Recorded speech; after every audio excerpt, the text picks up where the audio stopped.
ব্যৱসায়িকভাৱে ফুলৰ খেতি কৰিও আপুনি স্বাৱলম্বী হ'ব পাৰে। এই উদাহৰণ দাঙি ধৰিছে মৰিগাঁৱৰ কেইবাগৰাকীও উদ্যোগী যুৱকে, যিসকলে পূৰ্বৰ পৰাই কৃষি কৰ্মৰ সৈতে জড়িত আৰু শেহতীয়াকৈ এইবাৰ তেওঁলোকে ফুলৰ খেতিত বিগত 2 বছৰ ধৰি জড়িত হৈ পৰিছে। মৰিগাঁও ফাৰ্মাৰ্ছ কালেক্টিভ ফাৰ্মৰ উদ্যোগত সোণাৰাম বনিয়া, ভাৰত নাথ আৰু ভাৰত ডেকা এনেধৰণৰ কেইবাগৰাকী ব্যক্তি জড়িত হৈছে আৰু এই ফুলৰ ব্যৱসায়িক খেতিৰ জৰিয়তে তেওঁলোকে স্বাৱলম্বী হ'বলৈ সক্ষম হৈছে। হয়, এই ফুলৰ খেতি আচলতে কি ধৰণে কৰিব পাৰি বা কি ধৰণে ইয়াৰ ব্যৱসায়িক দিশটো হয়?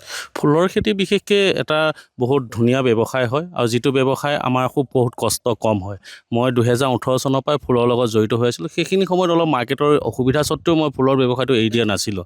শেষ পৰ্যায়ত মই কি কৰিছোঁ, ফুলৰ লগত ইণ্টাৰক্ৰপিং হিচাপে বেলেগ অমিতা, ভোট জলকীয়া এনেকুৱা ধৰণৰ খেতি কৰিছোঁ, যাৰ জৰিয়তে ফুলৰ যিটো কষ্টিং, যিটো আপোনাৰ লগাওঁতে যিটো ফুলটোৰ কষ্টিং এটা আহে, সেই কষ্টিংটো আমাৰ কমি গৈছে। একেটা খেতি 3টা খেতি কৰাৰ লগে লগে আমাৰ ফুলৰ কষ্টিংটো বহুত কমি গৈছে। সেইকাৰণে আমি ফুলৰ মাৰ্কেটটো আমি কম ৰেটত দিব পাৰিলেও আমাৰ লছ হোৱা নাছিলে।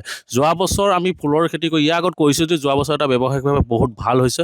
মাত্ৰ মৰিগাঁও জিলা কৃষি বিভাগে দিয়া 4,800 জোপা ফুলত 3,80,000 টকাতকৈ অধিক টকা আমি যোৱাবাৰ পাবৰ বাবে সক্ষম হৈছোঁ আৰু মাৰ্কেটটো বহুত সোনকালে বহুত ভালকৈ ল'ব পাৰিছোঁ। পৰম্পৰাগত যিবোৰ খেতি তাৰ পৰিৱৰ্তে এনেধৰণৰ যি অগতানুগতিক ফুলৰ খেতি হওক, এনেধৰণৰ খেতিসমূহ কৰিলেও আচলতে স্বাৱলম্বী হ'ব পাৰে।